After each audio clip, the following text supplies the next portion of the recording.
இயேசு உங்களை நேசிக்கிறார். பிரியமானவர்களை, இந்த நாள் ஆண்டவர் நம்மளோடு பேசும்படியாக வேதத்திலிருந்து சில வசனங்களை வாசித்து நாம் அறிந்து கொள்ளக்கூடிய காரியங்களை பார்ப்போம். ஆண்டவர் நம்மளோடு பேசுகிற காரியத்தை பார்ப்போம். அது 1 ராஜாக்களின் புஸ்தகம் 3வது அதிகாரம் 15வது வசனம் இப்படியாக சொல்லப்படுகிறது. சாலமோனுக்கு நித்திரை தெளிந்த போது அது சொப்பனம் என்று அறிந்தான். சாலமன் நித்திரை தெளிந்த போது அது சொப்பனம், ஒரு கனவு காண்கிறது, நான் கனவு காண்டு இருக்கிறேன் என்று அவர் அறிந்து கொண்டார். பிரியமானவர்களே, அநேக நேரம் ஆண்டவர் நம்மளோடு எப்படி பேசுவார், என்னோடு எப்படி பேசுவார், என்னோடு எப்படி இடைபடுவார் என்று சொல்லுகிற அநேகருக்கு இப்படிப்பட்டதான குழப்பங்கள் இருக்கிறது. நேரடியாக ஆண்டவர் வந்து பேசுவாரா? நம்மளே நல்ல ஆவிக்குரிய வாழ்க்கையில் இருக்கக்கூடியவங்களே ஆண்டவர் சில எப்படியெல்லாம் பேசுவார்னு உங்களுக்கு தெரியும். ஆனால் அநேகர் இதை புரிந்து கொள்ளாதபடி இருக்கிறதை நாம் அறிந்திருக்கிறோம். ஆண்டவர் இந்த நாளில் உங்களோடு பேசும்படியாய் இந்த சாலமோனுக்கு தரிசனமான அந்த ஒரு கதையை நாம் படித்திருக்கிறோம். பாருங்க, சாலமோனுக்கு நித்திரை தெளிந்த போது அது சொப்பனம் என்று அறிந்தான்.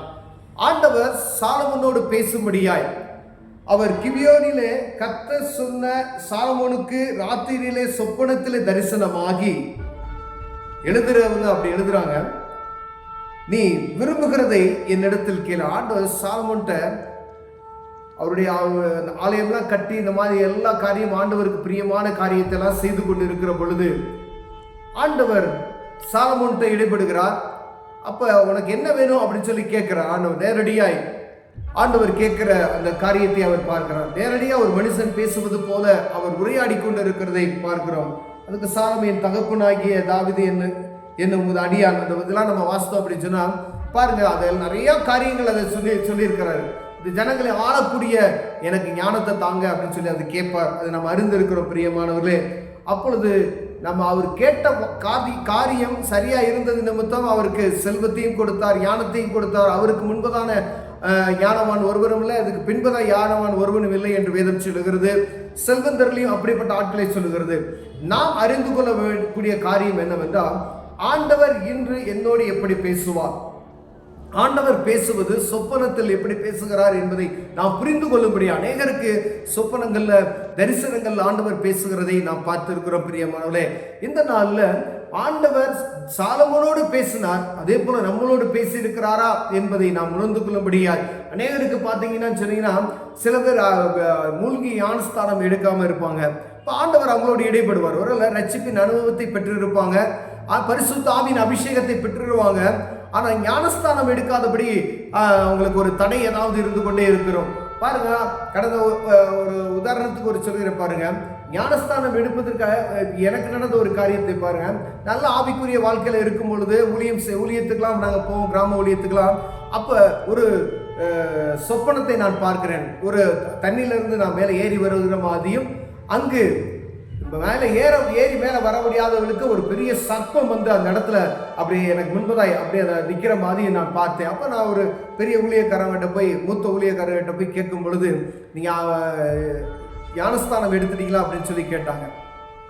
அப்போ ஞானஸ்தானம் நான் எடுக்கலை அப்படின்னு சொன்னதுமே, ஆண்டவர் உங்களை ஞானஸ்தானம் எடுப்பதற்கு ஆயத்தப்பட சொல்கிறார் என்று சொல்லி, அப்போ மூழ்கி ஞானஸ்தானம் எடுக்க வேண்டும் என்பது நான் சின்ன பிள்ளையில தெளிப்பு ஞானஸ்தானம் எடுத்திருக்கேன். ஆனால் மூழ்கி ஞானஸ்தானம் எடு, ஏன்னா பாவத்துக்கு மரித்து நீதிக்கு பிழைக்கின்ற ஒரு அனுபவம் அது நம்ம வாழ்க்கையில் வரணும். அப்போ ஆண்டவர் நம்மளை எடுத்து பயன்படுத்த விடாதபடிக்கு சில காரியங்கள் இப்படிப்பட்டதா இருக்கும். அப்போ ஆண்டவர் சில காரியங்களை சொப்பனத்தின் வழியாய், தரிசனங்கள் வழியாய் பேசுகிறதே புரிந்து கொள்ள முடியும். பிரியமானவர்களே, நம்முடைய ஆண்டவர் ஏதோ ஒரு காரியத்தை சொப்பனத்தின் மூலமாய் பேசுகிறார் என்றால் அதை ஒருவேளை நம்மளால் புரிந்து கொள்ள முடியலன்னா நல்ல வேதம் வாசித்து நல்ல நம்ம ஜபிக்கும் போது ஆண்டவர் அதை நமக்கு தெளிவுபடுத்துவார். அப்படி இல்லைன்னா நமக்கு மூத்த ஊழியக்காரர்கிட்ட நீங்க கேட்டீங்க அப்படின்னா, உங்க மூப்பர்கிட்ட, உங்க ஆவிக்குரிய தகப்பன்மார்கிட்ட நீங்க கேட்கும் பொழுது அதுக்கான காரியங்களை அவங்களை என்ன செய்வாங்க, கருக்கான காரியம் வந்து வெளிப்படுத்தி காண்பிப்பார்கள். பிரியமானவர்களே, இவர் அதை அறிந்து கொள்கிறார், ஆண்டவர் என்னோடு பேசுறார். அந்த காரியம் அப்படியே வாழ்க்கையில அபியாசப்படுத்த நடத்துகிறதை நாம் இதுல பார்க்க முடிகிறது. யோசேப்பு தரிசனம் பார்க்கிறார். யோசேப்பு ஒரு தரிசனத்தை பார்க்கிறார். அவங்க அப்பா அம்மாட்ட போய் சொல்றாரு, என் அப்பா அம்மாட்ட போய் சொன்னா, அது அவங்க அப்பா அம்மாவே என்ன செய்றாரு, யாக்கோபே அவரை பார்த்து, நானும் தாய் உன்னை வணங்குவோமா, அப்படி சூரியன் சந்திரன் வணங்குறதை போல நான் பார்க்கிறேன்ப்பா அப்படின்னு சொல்றாரு. இப்போ அவரே நம்பல அதை. சகோதரர்கள் 12 பேர் 11 பேரும் என்னை வணங்குறத பார்க்க அவங்களாம் என்ன செய்றாங்க, நக்கல் பண்றாங்க. அவனை கொண்டு போடுவதற்கு அது நிமித்தம் வழிவாசல்களை அவங்க உண்டாக்கி கொண்டார்கள். ஆனால் தரிசனம் அவன் காண்டது உண்மை. அவன் சொப்பனத்திலே சொப்பனக்காரன் வருகிறான் என்று சொல்லி அவனை அவங்க இழிவுபடுத்தினது, சொப்பனக்காரன் வந்து விட்டான் என்று சொல்லி அவனை எப்படியாவது வித்து போட்டணும் கொண்டு போட்டணும் சொல்கிற ஒரு காரியத்துக்கு அவன் நேராக போறதுல நம்ம ஆசிரித்திருக்கிறோம். ஆனால் சொப்பனம் ஒன்று ஒரு நாள் என்ன செய்தது, அவர்களை ஆசீர்வதிக்க முடியும், அவர்களை காப்பாற்றும்படியாய் யோசேப்புக்கு காணப்பட்ட அந்த தரிசனம், யோசேப்பு காணப்பட்ட அந்த சொப்பனம் ஒரு நாள் நிறைவேறினது. அநேக காரியங்கள் வேதத்தில் சொப்பனத்தின் வழியால் ஆண்டவர் பேசுகிற காரியங்கள் நாம் புரிந்து கொள்ள முடிகிறது. பிரியமானவர்களே, ஒருவேளை நீங்க ஆண்டவருடைய பிள்ளைகளா இருக்கலாம், ஒருவேளை மற்றவங்களுக்கு எப்படி என்பதை நான் புரிந்து கொள்ள முடியவில்லை, ஒருவேளை மாம்சத்தின் நிமித்தம் வரக்கூடிய அநேக காரியங்கள் உண்டு. ஆவிக்குரிய வாழ்க்கையில நீங்க சரியா இருக்கிறீங்க அப்படின்னு சொன்னா, நான் சரியான ஜெபம் பண்றேன், சரியா நான் பிரேயர் பண்றேன், வேதம் வாசிக்கிறேன், சரியா நான் ஊழியம் செய்கிறேன், எனக்கு ஆண்டவருக்கு அந்த நெருக்கத்தை என்னால் உணர்ந்து கொள்ள முடிகிறது என்று சொன்னால், நீங்க பார்க்கிற அந்த தரிசனங்கள், நீங்க பார்க்கிற அந்த சொப்பனங்கள் அதற்கு அர்த்தமுள்ளதா இருக்கிறது. பிரியமானவர்களே, ஆண்டவர் உங்களோடு பேசிக்கொண்டு இருக்கிறார். அதை நீங்க காண்கிற சொப்பனத்தை நீங்க உங்க ஊழியக்காரரை போய் நீங்க அதை அவர்கிட்ட சொன்னீங்கன்னா தான் அதை பத்தி தெரியும். உங்களுக்கு புரிந்து கொள்வதற்கு ஆண்டவர் அது விளக்க முடியாத அளவுக்கு ஒரு கருக்களாய் காணப்பட்டால், கருக்களானவை வெளிப்படுத்துவதற்கு ஆண்டவர் ஊழியக்காரர்களுக்கு வைத்திருக்கிறார். அவங்ககிட்ட போய் இந்த சொப்பனத்தை சொன்னா அவங்க என்ன செய்வாங்க, நமக்கு வெளிப்படுத்தி காண்பிப்பார்கள். பிரியமானவர்களே, அதை நம்ம அறிந்து கொள்ளலாம். ஒருவேளை ஆண்டவர் உங்களோடு பேசுகிறதை நீங்கள் உணர்ந்து கொள்ள முடியாது, இப்படிப்பட்டதான காரியத்தை நீங்கள் புரிந்து அதன்படி செயல்படணும். ஒருவேளை நீங்க ஒரு தவறான செயல்ல போறீங்க, ஆண்டவர் அதை வெளிப்படுத்துவார். இது தப்பான பாதையில போயிட்டு இருக்கு அப்படின்னு சொல்லி ஆண்டவர் வெளிப்படுத்துவார். ஒருவேளை நம்ம செய்கிற காரியம் இது சரியா அப்படின்னு சொல்ல, இல்ல உங்களை உயர்த்துவதற்கான காரியத்தை ஆண்டவர் செய்யலாம். அநேக சொப்பனங்களை ஆண்டவர் உங்களுக்கு வெளிப்படுத்துவார். அந்த சொப்பனத்தின் வழியாய் நாம் புரிந்து கொள்கிற காரியத்தை அதன் வழியாய் நாம் நடக்கணும், அதை அபியாசப்படுத்துவதற்கு நாம் கற்றுக்கொள்ளும்படியா அது வரைக்கும் அந்த சொப்பனம் நட வரைக்கும், அந்த சொப்பன தரிசனம் நிறைவேறும் வரைக்கும் கர்த்தருடைய கைக்குள் அடங்கி இருக்கும்படி நம்ம வாஞ்சிக்கப்படுகிறோம். பிரியமானவர்களே, ஒருவேளை இதை பார்த்து கொண்டிருக்கிற அன்பு சகோதரனே, சகோதரியே, ஆண்டவர் உங்களோடு பேசுகிறார் என்பதை நீங்கள் புரிந்து கொள்ள முடியாது. நீங்க பார்க்கிற தரிசனங்கள் சொப்பனங்களை சாதாரணமாக எண்ணி விடாதீர்கள். ஆண்டவர் உங்களோடு இடைபடுகிற அந்த காரியத்தை நீங்கள் புரிந்து, ஒரு தேசத்துக்கா இருக்கலாம், வீட்டுக்கா இருக்கலாம், பட்டணத்துக்கு சபைக்கா இருக்கலாம், ஏதோ ஒரு காரியத்தை உங்களோட பேசுவார். எதற்காக இதை சொல்லுகிறேன் என்றால், நீங்க அந்த காரியத்தை ஆண்டவர் ஜெபிக்கும்படியா, ஒருவேளை ஒரு ஆபத்து வரப்போகிறது, ஒரு சொப்பனத்துல கர்த்தருடைய பிள்ளைகளுக்கு ஆண்டவர் வெளிப்படுத்துகிறாருன்னா, அந்த காரியத்துக்காக நீங்க ஜெபிக்கணும்ன்றதுக்கான ஆண்டவர் உங்கள் சொப்பனத்தில் காண்பிப்பார்.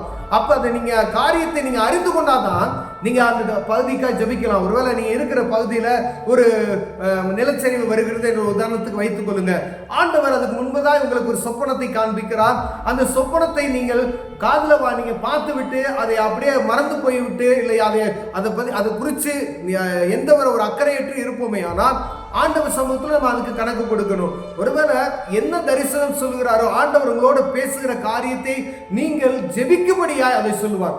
அநேக காரியங்கள் ஒருவேளை குடும்பத்துக்கு மாத்திரமல்ல, மற்ற காரியங்கள் தேசத்துக்கு சொல்லலாம். அப்ப நீங்க அதை வெளிப்படுத்தி மற்றவங்களுக்கு அதை சொன்னீங்க அப்படின்னு சொன்னா, அந்த பகுதி பாதுகாக்கப்படுவதற்கு நம்ம நிமித்தம் ஆண்டவர், ஒருவேளை யார ஆண்டவர் நம்புகிறாரோ அப்படிப்பட்ட ஆட்களை ஆண்டவர் தரிசனம் மூலமாய் சொப்பனத்தின் மூலமாய் பேசுவார். பிரியமானவர்களே, நம்ம அந்த காரியத்தை சாதாரணமா எடுத்துக்கொள்ளாதபடிக்கு தேவ சமூகத்துல ஜெபிக்கும்படியா, அந்த பகுதியில் துறப்பில் நிற்கும்படியா ஆண்டவர் இப்படிப்பட்ட சொப்பனங்களை உருவாக்கி கொடுப்பார் என்பதை மறந்து போய்விடுவார்கள். கண்களை மூடுவோம், ஜெபம் செய்வோம். அன்பின் தகப்பனே, ஆண்டவரே, எங்களோடு நீ சொப்பனங்கள்ல பேசுகிறதை நாங்கள் உணர முடிகிறதையா ஆண்டவரே. ஒருவேளை இவ்வளவு நாட்கள் இதை நாங்கள் புரிந்து கொள்ளாமல் இருந்தோமானால், இனி நாங்கள் காண்கிற சொப்பனத்துக்கு அர்த்தத்தை கண்டு அதற்காய் திறப்பு நின்று நாங்கள் ஜெபிக்க தேவன் எங்களுக்கு கிருபை பாராட்டுவீராக நாங்கள் ஜெபிக்கிறோம், தாழ்த்து அர்ப்பணிக்கிறோம். இயேசுவின் நாமத்தில் பிதாவே, ஆமென், ஆமென்.